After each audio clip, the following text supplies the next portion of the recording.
I'm Corbett Wall with DV Auction, here with your feeder flash for Wednesday, January the 31st, where they sold cattle $1 lower on a Tuesday. That just shows that the cattle people don't have a lot of confidence in this board. Yeah, I realize that the market on the futures was lower on Tuesday, but if you look at the spot February, actually through Monday and Tuesday, your February live cattle contract was up 23 cents because it was up $1.10 on Monday. But people not feeling very confident about things, and they want to go ahead and get rid of them. They like where the market's at, really. They like the basis that they're working with, and it's not all bad that they did that. And like I said, sometimes it's easier to take the money earlier in the week than take $3 less later in the week. But look at the board on Tuesday. April live cattle down 82 cents at 124.17, and that February spot live cattle down 87 cents at 124.82. But like I said, it's still up 23 cents for the week. March feeder cattle up 17 cents on Tuesday to end the day at 147.17. April was up 50 cents at 147.80.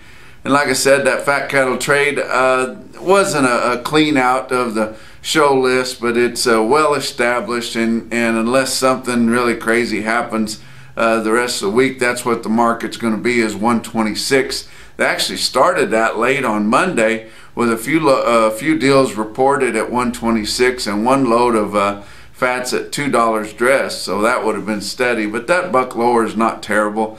Let's look at the feeder market.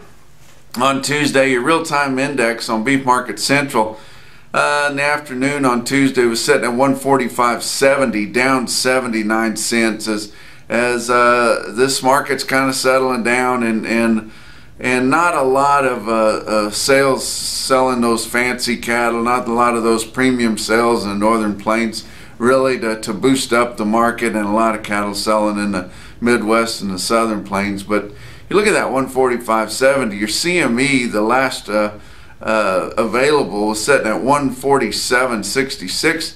You can't get that for an average 800-pound steer in an average location. So that's always running behind, and just keep an eye on that RTI, and it'll give you an idea of where that index level is going to be, or where it should be, because it's just updating constantly. But you look at some sales on Tuesday. They had the calf sale at OKC West and El Reno, around 3,000 head on offer.